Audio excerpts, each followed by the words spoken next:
السلام علیکم سامعین، آپ دیکھ رہے ہیں مکس سٹوری چینل۔ کہانی سنگ گرا کی 5ویں قسط پیش کی جا رہی ہے۔ چھیڑ خانی۔ میں نے وکیل استغاثہ کے ادا کیے ہوئے ان الفاظ کو دہرایا اور طنزیہ لہجے میں کہا، اگر انکوائری آفیسر کو میرے اس انداز پر اعتراض ہو تو میں اپنا سوال واپس لینے کو تیار ہوں۔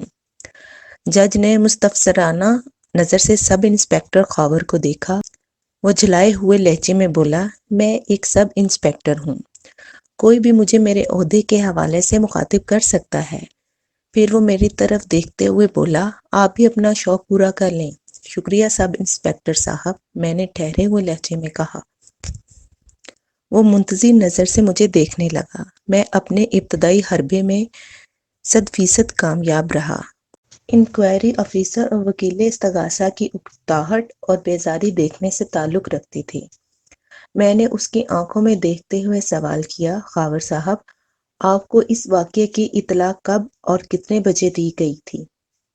11 جنوری رات کو 1 بجے کے قریب، اس نے بتایا۔ رات 1 بجے کا مطلب ہے 12 جنوری کے دن کا آغاز ہو چکا تھا۔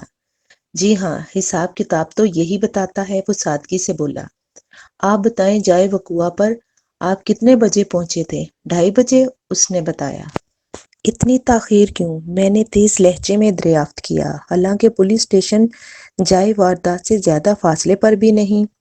آدھی رات کے بعد کسی سنگین واردات کی اطلاع ملتی ہے تو جائے وقوع کی طرف جانے کے لیے ہمیں کوئی تیاری وغیرہ بھی کرنا ہوتی ہے، لہٰذا بعض اوقات دیر ہو جاتی ہے۔ وہ اپنی کوتاہی کا احمقانہ جواز پیش کرتے ہوئے بولا۔ خیر، میں آپ سے تیاری کی تفصیل نہیں پوچھوں گا، میں نے سرسری انداز میں کہا، کیونکہ یہ 2 طرفہ معاملہ ہے۔ میں نے آخری جملہ معنی خیز اور پرسرار انداز میں ادا کیا تو سب انسپکٹر چونک کر دائیں بائیں دیکھنے لگا، پھر اس کی سوالیہ نظر مجھ پر ٹک گئی۔ وہ کچھ پریشان سا ہو گیا، اس کی الجھن خاصی محظوظ کن تھی۔ میں نے دوستانہ لہجے میں کہا، خاور صاحب، آپ کے دائیں بائیں کچھ بھی نہیں ہے۔ میں نے جس 2 طرفہ گڑبڑ کا ذکر کیا ہے، اس سے میری مراد پولیس اور سحر بخاری ہے۔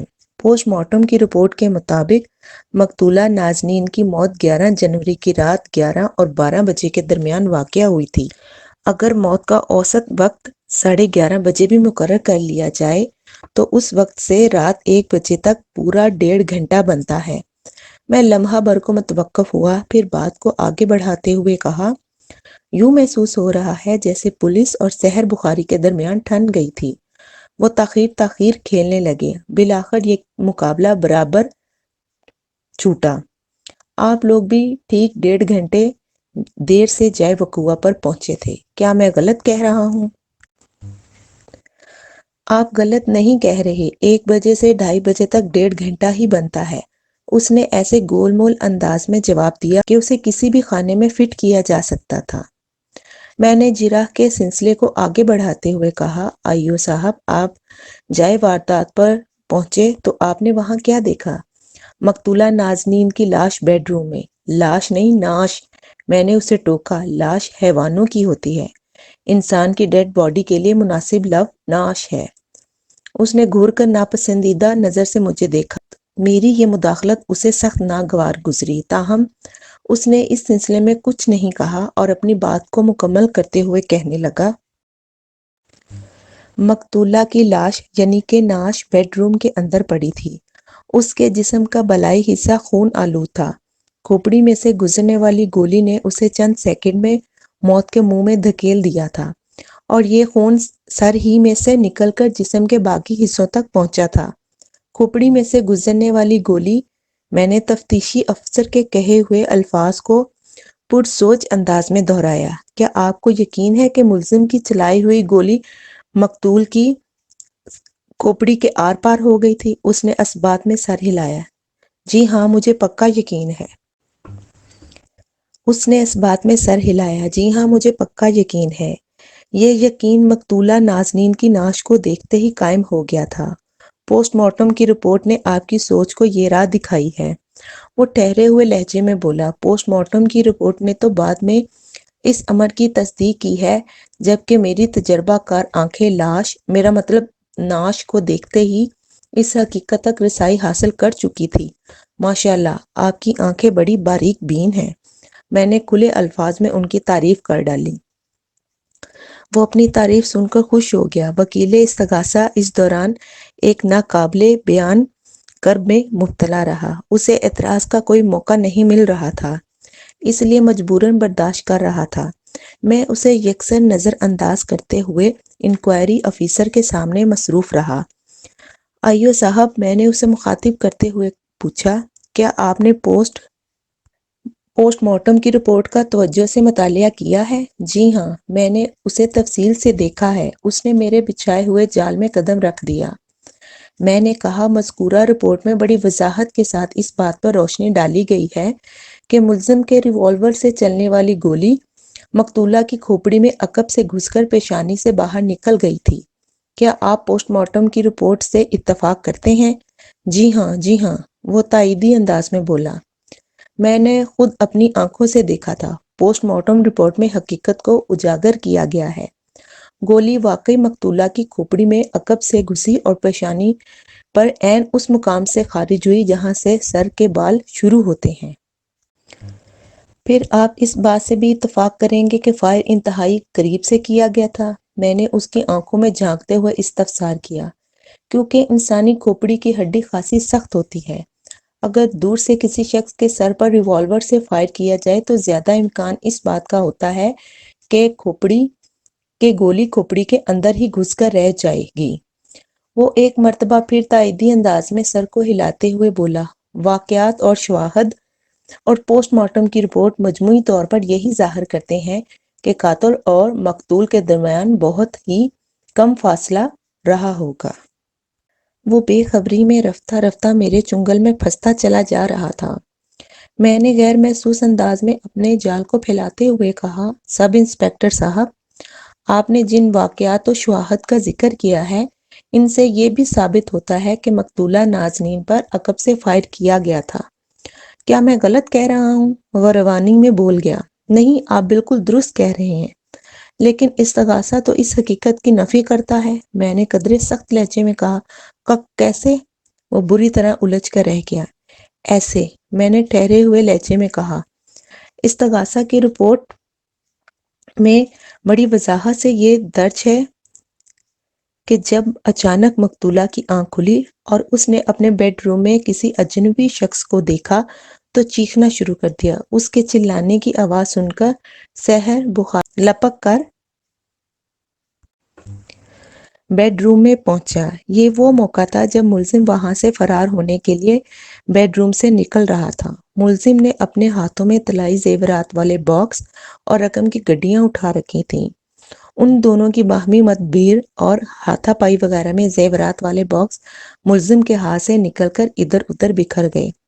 سحر بخاری ہر شے کی پرواہ کیے بغیر ملزم پر جھپٹ پڑا، لیکن ملزم اس کے ہاتھ نہ آیا اور اسی لمحے ملزم نے پلٹ کر سحر بخاری پر فائر کر دیا۔ سحر بخاری اس لپک جھپک میں زمین بوس ہو چکا تھا، لہٰذا گولی اسے شکار کرنے کی بجائے اسی سیدھ میں بیڈ روم کے اندر پہنچی اور مقتولہ نازنین کی زندگی کا چراغ گل کر دیا۔ میں سانس لینے کے لیے تھوڑا متوقف ہوا، پھر سلسلہ تنقید و جرح کو آگے بڑھاتے ہوئے کہا، یہ تمام تر سیٹ اپ ظاہر کرتا ہے کہ مقتولہ فائر کے وقت اپنے بیڈ روم میں کھڑی تھی اور ملزم بیڈ روم سے باہر مقتولہ سے خاصے فاصلے پر موجود تھا۔ اگر ہم اس فاصلے کو تھوڑی دیر کے لیے نظر انداز کر دیں کہ چلو ٹھیک ہے کہ گولی کتنے بھی فاصلے سے چلی ہو، بہرحال مقتولہ کی کھوپڑی کے آر پار ہو گئی، مگر ایسی صورت میں گولی مقتولہ کے جسم کے سامنے والے حصے میں لگنی چاہیے تھی۔ آپ کا کیا خیال ہے؟ اس نے فوری طور پر کوئی جواب نہیں دیا۔ بہرحال اسے اتنا احساس ضرور ہو گیا تھا کہ کوئی بڑی گڑبڑ ہو چکی ہے۔ میں نے اس کے تذبذب سے فائدہ اٹھاتے ہوئے کہا، آئیو صاحب، آپ خاموش کیوں ہیں؟ ہاں، ہو سکتا ہے مقتولہ کا رخ اسی لمحے دوسری جانب ہو۔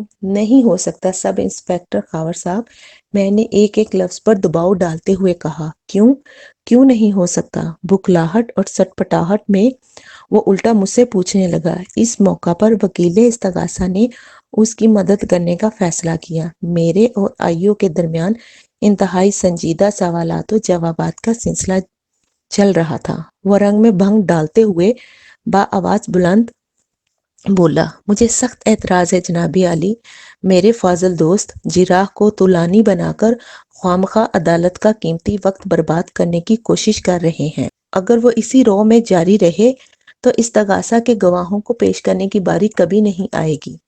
میں نے ترکی بترکی کہا، میرے دوست، تفتیشی افسر استغاثہ کا والی وارث ہوتا ہے۔ استغاثہ کے کسی بھی گواہ سے زیادہ اس کی اہمیت ہوتی ہے۔ یہ باتیں مجھ سے زیادہ آپ کو معلوم ہونی چاہیے وکیل صاحب۔ میں نے تھوڑا توقف کر کے تنزیہ نظر سے اسے گھورا اور اپنی بات کو مکمل کرتے ہوئے کہا، میں نے ابھی تک انکوائری آفیسر سے ایک بھی غیر متعلقہ سوال نہیں کیا۔ اب میرا روئے سخن جج کی جانب مڑ چکا تھا۔ اس موقع پر جبکہ میں اس کیس کے پوشیدہ گوشے رفتہ رفتہ بے نقاب ہو رہے ہیں، میری کوشش کے راستے میں کوئی رکاوٹ کھڑی کرنا یا میری جرح پر کوئی قدغن لگانا انصاف کے اصولوں کے منافی ہوگا۔ جج نے یک کے بعد دیگرے وکیل استغاثہ اور انکوائری افیسر کو دیکھا، پھر اسبات میں سر کو جنبش دیتے ہوئے مجھ سے کہا، بیگ صاحب پلیز پروسیڈ۔ میرے لیے اتنا سا اشارہ ہی کافی تھا۔ میں تفتیشی افسر کی جانب پلٹ پڑا۔ آئیو صاحب، آپ نے تھوڑی دیر پہلے مجھ سے پوچھا تھا کیوں نہیں ہو سکتا۔ آپ کے اس کیوں کا جواب یہ ہے کہ استغاثہ کی رپورٹ اس امر کی نفی کرتی ہے۔ وہ چھونک کر میری جانب دیکھنے لگا۔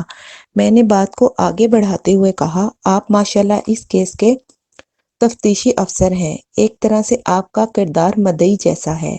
استغاثہ کی رپورٹ آپ کی ہی تیار کرتا ہے۔ میں نے اپنی فائل پر نظر دوڑانے کے لیے لمحاتی توقف کیا، پھر مزید کہا، آپ نے معزز عدالت میں جو چالان پیش کیا ہے اس میں واضح طور پر لکھا ہے، جب ملزم نے سحر بخاری پر گولی چلائی تو مقتولہ نازنین بیڈ روم کے اندر دروازے کے پاس کھڑی یہ چینا چپٹی دیکھ رہی تھی۔ دیکھ رہی تھی؟ کل صرف ایک ہی مطلب ہوتا ہے آئیو صاحب، اور وہ یہ ہے کہ اس کا رخ سحر بخاری اور ملزم کی جانب تھا۔ ایسی صورت میں نے ڈرامائی انداز میں تھوڑا سا توقف کیا، پھر اضافہ کرتے ہوئے کہا، ایسی صورت میں گولی مقتولہ کے جسم کے سامنے والے حصے میں لگنا چاہیے تھی، پھر وہ کس طرح گھوم کر کھوپڑی کے عقب بھی حصے میں جا گھسی۔ میرے اعتراضات میں اتنی جان تھی کہ عدالت میں ایک دم سناٹا چھا گیا۔ لگتا تھا وکیل استغاثہ تفتیشی افسر سمیت وہاں موجود ہر شخص کو جیسے سام سونگ گیا ہو۔ صرف دو افراد وہاں پورے تمطراق سے حاضر تھے، میں اور جج۔ جج نے تشویش بھری نظر سے دیوار گیر کلاک کو دیکھا۔ لامحالہ میری نظر بھی اسی سمت اٹھ گئی۔ عدالت کا مقررہ وقت ختم ہونے میں 15-20 منٹ باقی رہ گئے تھے۔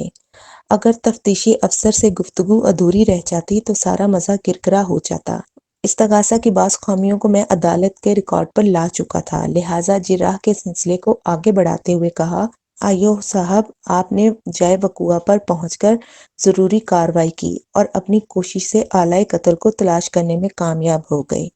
اگرچہ استغاثہ میں اس بات کا ذکر موجود ہے، لیکن میں پھر بھی آپ کو زحمت دوں گا۔ کیا آپ بتائیں گے کہ آپ کو آلۂ قتل کہاں سے ملا؟ مقتولہ کے بنگلے کے باہر دیوار کے ساتھ ساتھ 8 فٹ چوڑا اور بنگلے کے عرض کے برابر لمبا ایک چھوٹا سا لان بنا ہوا ہے، جس میں گھاس کے علاوہ کناروں پر پھول دار پودے بھی اگائے گئے ہیں۔ وہ آلۂ قتل کی بازیابی کی تفسیر بیان کرتے ہوئے بولا، ہمیں وہیں ایک پودے کی جڑ کے پاس مذکورہ ریوالور پڑا ہوا ملا تھا۔ اس سے یہ ظاہر ہوتا ہے فرار ہوتے وقت ملزم اسے وہاں پھینک گیا تھا۔ جی ہاں، واقعات کے پیش نظر یہی ظاہر ہوتا ہے، اس نے کہا۔ آپ نے اس ریوالور کا معائنہ بھی کروایا ہے؟ اس نے اسبات میں گردن ہلائی۔ میں نے پوچھا، آلۂ قتل کے معائنے کی رپورٹ ظاہر کرتی ہے کہ اسی ریوالور سے چلنے والی ایک گولی سے مقتولہ نازنین کی موت واقع ہوئی ہے، لیکن اس ٹیسٹ رپورٹ میں کہیں آلۂ قتل پر سے فنگر پرنٹس اٹھانے کا ذکر نہیں ہے، جبکہ بنگلے کے اندرونی حصے میں مختلف مقامات پر خصوصاً بیڈ روم کے دروازے پر ملزم کی انگلیوں کے نشانات پائے گئے ہیں۔ میں ایک لمحے کو رکا، پھر سلسلہ کلام کو آگے بڑھاتے ہوئے سوال کیا، کیا آپ آلۂ قتل پر سے ملزم کے فنگر پرنٹس اٹھانا بھول گئے تھے؟ یا وہاں فنگر پرنٹس دستیاب ہی نہیں ہو سکے؟ میں نے اس ریوالور پر سے فنگر پرنٹس اٹھانے کی پوری کوشش کی تھی، وہ کمزور سی آواز میں بولا، لیکن وہاں ایسا کوئی آثار نہیں مل سکے۔ کیوں؟ اس کی کوئی خاص وجہ؟ میں نے تیز نظر سے اسے گھورا۔ ہو سکتا ہے بنگلے سے نکلتے وقت اس نے ریوالور کو صاف کر دیا ہو، اس نے کہا۔ حالات و واقعات سے تو یہ ممکن نظر نہیں آیا، میں نے تیکھے لہجے میں کہا۔